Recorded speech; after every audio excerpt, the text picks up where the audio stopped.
높게 드신 분께 질문을 드리도록 하겠습니다.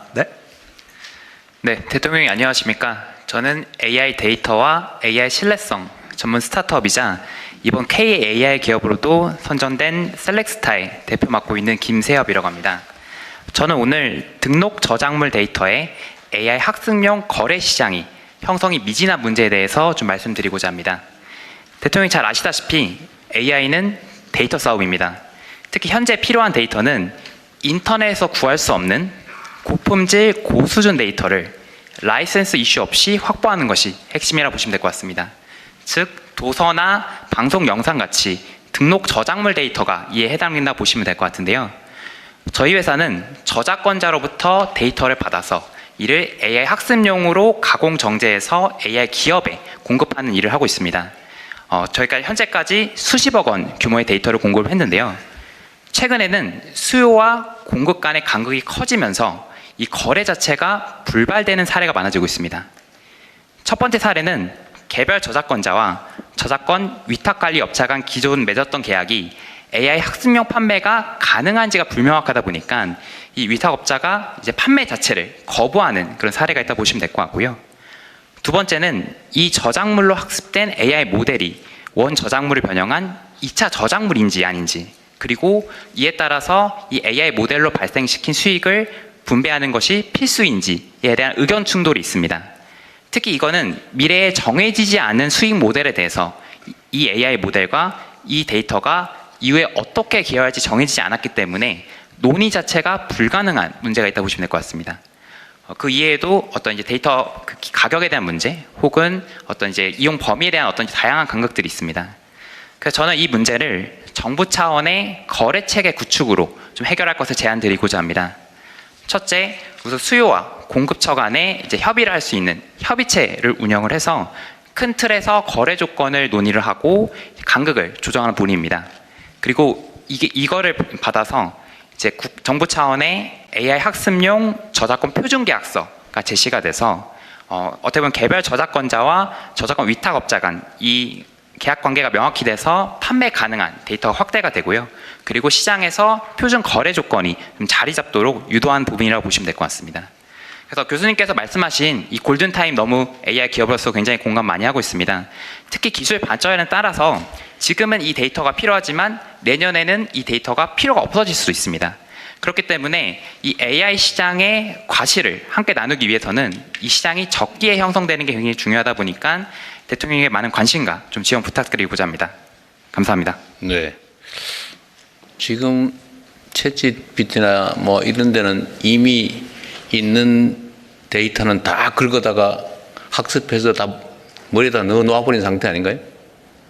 네, 맞습니다. 그래서 이 인터넷에 있는 데이터는 이제 고갈되고 있다라는 얘기가 나오는 게 그런 배경이라고 보시면 될 것 같고요. 그래서 이 인터넷에서 못 구하는 데이터를 어떻게 확보하냐가 이제 경쟁력 요소라고 보시면 될 것 같습니다. 그렇기 때문에 이제 등록 저작물, 인터넷에서 구할 수 없는 데이터가 이제 중요한 이유로 말씀드렸습니다. 네. 여기는 정부 측에서 혹시 준비된 게 좀 있나요? 뭐 요거는 주요 의제인 것 같아서 지금 당장 해결해야 될 과제 같은데. 네, 네. 현재 지금 시장에서 마이크가 켜져 있나요? 시장에서 지금 AI 학습을 위한 그 데이터, 그러니까 예를 들어서 책 한 권에 2만 원짜리가 100만 원에 이제 좀 거래가 됩니다. 그리고 문제집에 문제 한 권, 문제 하나당 이제 3만 원. 그 기준이 명확하지 않습니다. 전 세계적으로 AI 학습을 위한 어떤 데이터 가격에 대한 부분이 기준이 마련되어 있지는 않습니다. 그래서 사실은 그런 기준을 마련하는 것도 필요하고 이런 거래할 수 있는 플랫폼이 있어야 되는데 사실 거래 플랫폼이 없기 때문에 그러니까 저작권자는 AI 학습용을 비싸게 팔고 싶어하고 AI 학습 개발자들은 더 이제 싸게 이제 이걸 확보하고자 하는 그 니즈가 상충이 됩니다. 그래서 지금 이제 문체부와 가기정통부가 그 데이터 거래 플랫폼을 준비하고 있습니다. 그래서 나름 기준도 정하고 이 데이터 거래 플랫폼 안에서 데이터 합리적인 거래가 될 수 있고 저작권자에게 보상도 어느 정도 기준을 마련하고 활용 관점에서도 저희가 기준을 잡고 이 부분에 대한 지금 고민을 하고 있고 좀 의견 수렴을 통해서 계속해서 좀 저희가 이 데이터 거래 플랫폼 준비를 좀 해나가도록 하겠습니다. 네, 문체부 장관. 네, 문체부 장관 조희영입니다.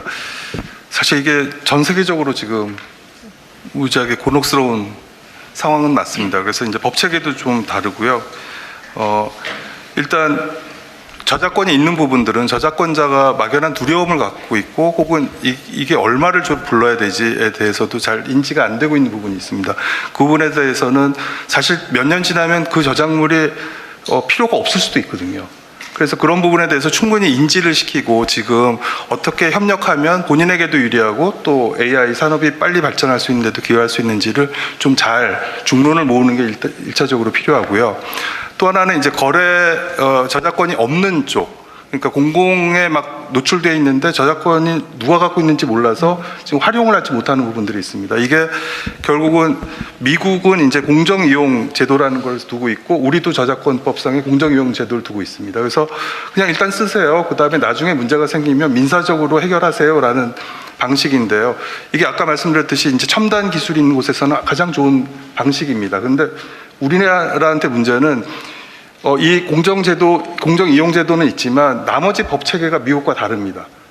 그리고 또 그만큼의 판례가 지금 형성되어 있지 않습니다. 그러다 보니 AI 업체들이 그냥 일단은 쓰지라고 결심하기에 너무 리스크가 큽니다.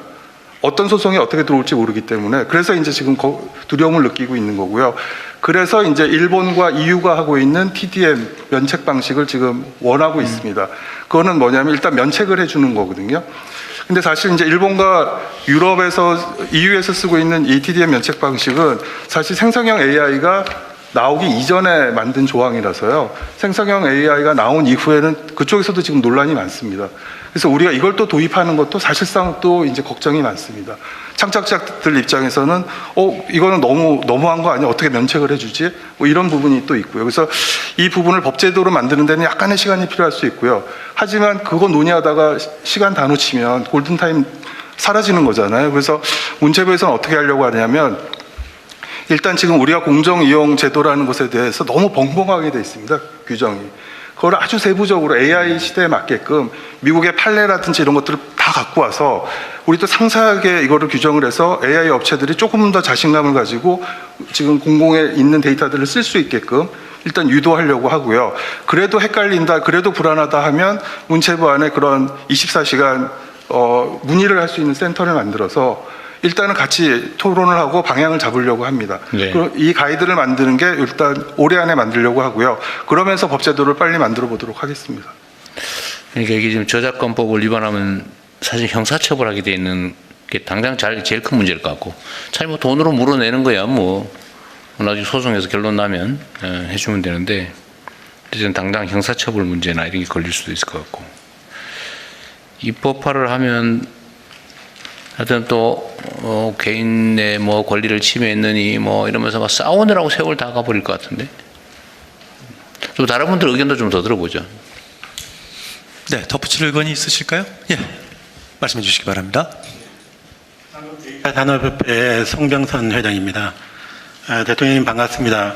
AI 강국 도약의 비전도 제시해 주시고 또 데이터 경제를 열어주시기 위해서 오늘 규제 완화 회의도 주재해 주신 데 대단히 감사드리고 우리 업계에서는 큰 기대와 함께 감사의 말씀을 드리겠습니다.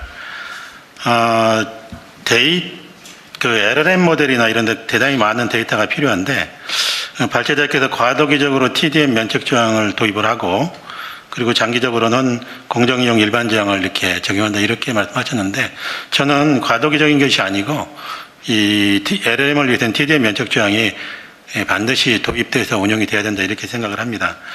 공정이용 1번 조항 우리나라를 보면은 저작권법 제35조 5회에 저작자의 정당한 이익을 부당하게 해하지 않은 경우에 저작권물을 이용할 수 있다. 이 부당하게라고 해서 매우 추상적으로 되어 있어요. 그리고 문체부에서 이제 오늘 이번에 개정하시겠다고 안내서를 말씀하셨는데 작년 12월에 생성형 AI 저작권 안내서에서는 AI 학습용 저작물 이용 시에 사전에 적법한 이용 권한을 확보해야 된다 이렇게 안내서가 나간 걸로 알고 있습니다. 미국은 이제 비표현적 이용이라고 봐서 이 면제를 해주거든요. 이 불문법 국가인 미국에서는 그런 해석이 가능하지만 성문법 국가인 경우에는 대단히 명확하게 규정하지 않고서는 이게 법적 불안정성이 계속될 것이라고 저는 생각합니다. 물론 미국은 판례로 이것이 정립이 되어 있지만은 우리나라는 판례도 없습니다. 그래서 문제는 법적 불확성이 매우 큰 것이 문제인 겁니다. 제가 얼마 전에 AI 스타트업을 하고 있는 청년 기업인을 만났는데요. 저작권 때문에 AI 학습 데이터를 구할 수가 없어가지고 크롤링 기법으로 신문 기사에 댓글 그런 것들을 많이 모아서 학습시키다 보니까 욕설, 비방, 폭언 등 반사회적 표현이 산출물로 나와가지고 회사의 문을 닫아야 되는 그런 상황이다. 이런 심각한 말씀을 해주셨습니다.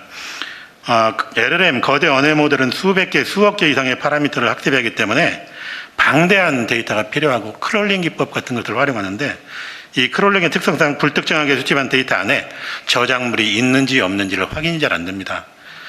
그리고 일일이 이용 목적이나 기간, 대가 등을 협의해서 사전에 승인받는 것은 거의 현실적으로는 거의 불가능한 일이라고 생각이 됩니다. 그래서 우리나라는 일본 수준의 TDM 면책 규정을 도입할 필요가 있습니다. 일반 조항이 있다 하더라도 일본은 저작권법 제30조의 4에서 저작물에 표현된 사상이나 감정을 자신 또는 타인이 향수하는 목적이 아니라면 다 저작물 이용이 가능하도록 허용하고 있습니다. 향수라는 말은 뭐 예술적인 아름다움이나 뭐 감동 따위를 음미하고 즐기는 건데 이게 LLM의 데이터를 이렇게 수집하는데 예술적인 아름다움을 음미하기 위해서 수집하겠습니까? 그래서 저는 우리 성문부 국회 우리나라에서는 공정이용